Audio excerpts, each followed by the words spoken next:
Well, hello, it's Tuesday, and like I promised, we are going to have a Hail to the Heroes month, and I'm starting out with a shout out to the nurses, okay? I'm tired of turning on the news and seeing nothing but bad news, okay? We all know there's bad news, so this is a little bit of encouragement and a little bit of information that should be interesting and not necessarily the bad news that's always on our cable news networks 24/7. So I want to talk to you about the nurses. Now, nursing has always been around in some form or fashion, and probably one of the best known nurses is a lady named Florence Nightingale. Now, a lot of people think she's American. She's not. She was a British young lady born into a socialite family, and sometimes, like a lot of us, we have our hopes and dreams of what we think we're going to be when we grow up, and we tell our parents, and our parents are like, no, you can't do that.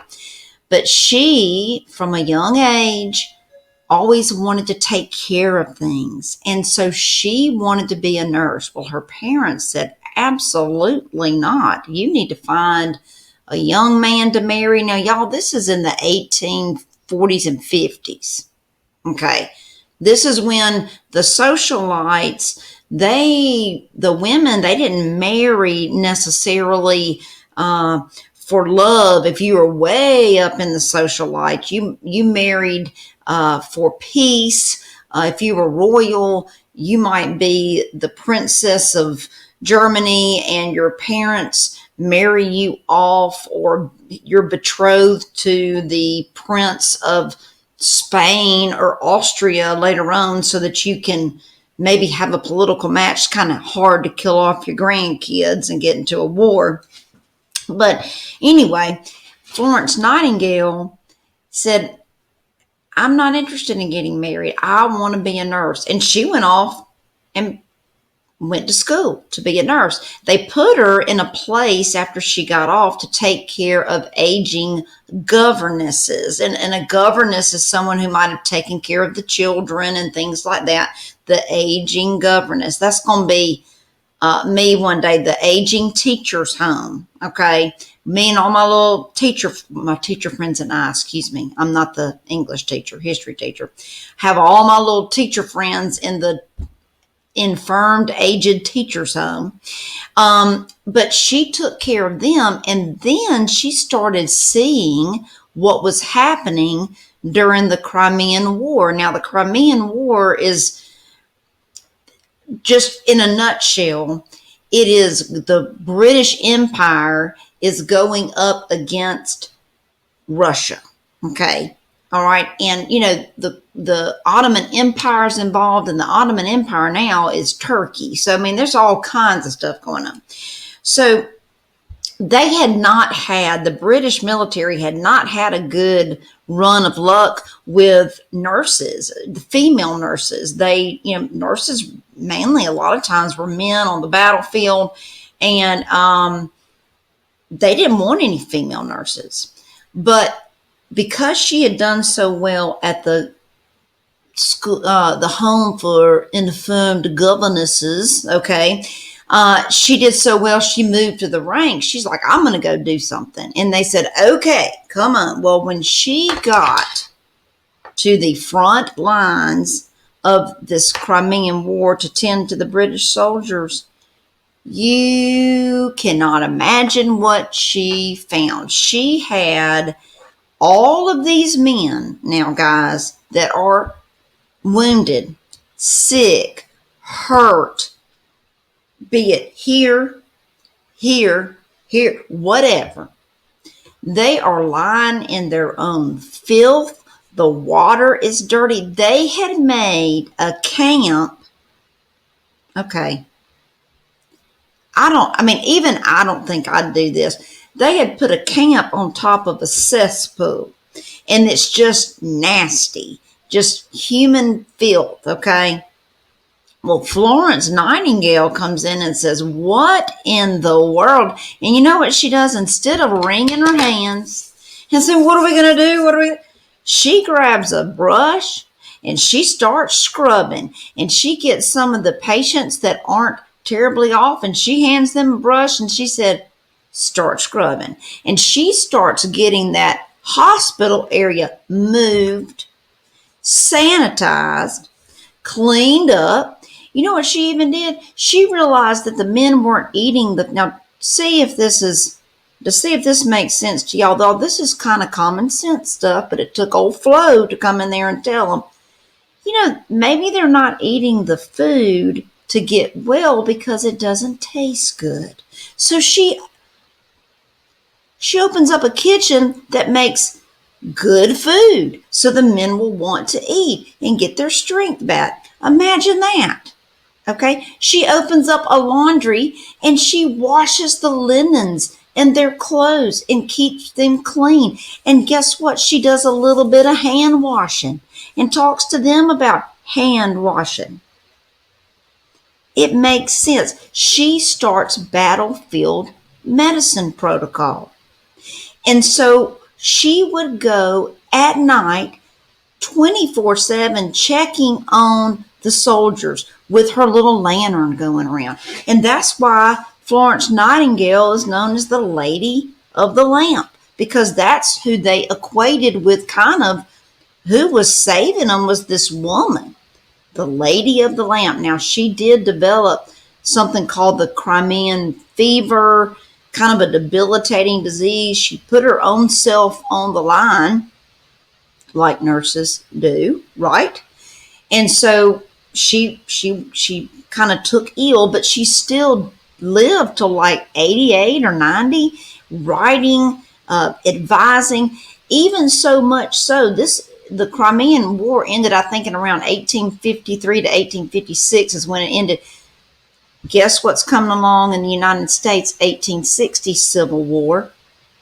And they had read all about Florence Nightingale and battlefield medicine. So she was consulted about what techniques they used, because y'all, when they looked at the number of dead British, out of 18,000, 16,000 died of disease, preventable. And that's just a shame, okay? A preventable disease, all right? When they finally figured out what to do, they did it. Now, in the United States during the Civil War, they're looking at Florence Nightingale and saying, help us, help us. And then guess who comes to the rescue in the United States during the Civil War? Clara Barton. Okay, Clara Barton is a very famous nurse, battlefield medicine for the Union soldiers. She never had any formal training, but she got wind of the old Florence Nightingale. Let's wash our hands. Let's put clean bandages on. Battlefield medicine, nurses. Let me tell you something, people. Let me tell you where the nurses are right now. They're on the battlefield. They're on the battlefield. You just have to look at the images of these nurses. And I'm going to get to the other healthcare people, because they deserve the shout out too. Obviously the doctors, the pharmacists, hey, the people coming around with the trays of food, the people cleaning, the maintenance, everybody, the auxiliary staff. But let's look at these nurses. Battlefield medicine, that's what they're doing right now. Guys, we have to support our nurses, and we cannot forget what they're going through every day and putting their lives on the line so that our loved ones can get better. They are exposed to this virus day in, day out, like everybody else that works at that hospital. And let me tell you a little secret that my family knows. I'm not a very nurturing person. Okay, I said it. I'm a kind person. I'm actually a very nice person, actually. I hate to see people sick. I hate to see people hurting. It pains me. But when I make an effort to try to be nurturing and the soft touch and stuff, it never goes off well. It is not my nature to be able to provide a sense of you're going to be okay. Now, I might do it in my own way of I can get your meals done. I can get your life organized. I can't organize my own life, but I can organize yours. I'll help you out. I'll get your sheets on your bed changed. I'll get all that stuff done. But being a nurse is not a calling that I could do. If I had to, I would. But these nurses that are on the battlefield, the COVID-19 battlefield, in the hospitals, in the pediatrician's office, in the doctor's office, they are walking around all day long in PPE, in their mask. Y'all, I teach in a mask all day long. I never, ever knew or realized how hard it is to function in a mask. And I'm not talking about that you're going to pass out and die. I'm saying just talking, you have your mask on your face, you're smelling your breath all day. People can't understand what you're saying. You have to go outside and take that off and take a few gaffs of air. But y'all, I'm going to shout out to my nurses and all my nursing friends and those of you who are in nursing school. So many of my students are in nursing school or have finished nursing school, and they are setting the world on fire. But guys, these nurses are on the front line of the battlefield. So Florence Nightingale with the battlefield medicine, Clara Barton, battlefield medicine. I'm telling you what they did is they set the standard that our nurses now in the United States of America, okay, they are going above and beyond, and they are exhausted. But you know what? They come home exhausted. They maybe get a few hours rest, and guess what? They suit back up and get back at it because there's a job to do. And I want to say thank you. Thank you for all you're doing, for putting yourself on the line, for taking care of my friends and taking care of my family and taking care of everyone else. And we need to have them in our prayers and our thoughts. And this is my shout out for my first group of heroes, and those are the nurses. Now, on Thursday, we're going to talk about the doctors, okay? The doctors and some inspiration from some past doctors that we call from them to make things happen today. And if you have a chance, if you see someone in their scrubs, nurses, doctors, pharmacists, anybody in the healthcare field right now, the pharmaceutical, any of these people that are working 90 to nothing, they're not stopping. Hey, stop them and say thank you. People need to hear that they are appreciated. So tell our healthcare workers, thanks for working.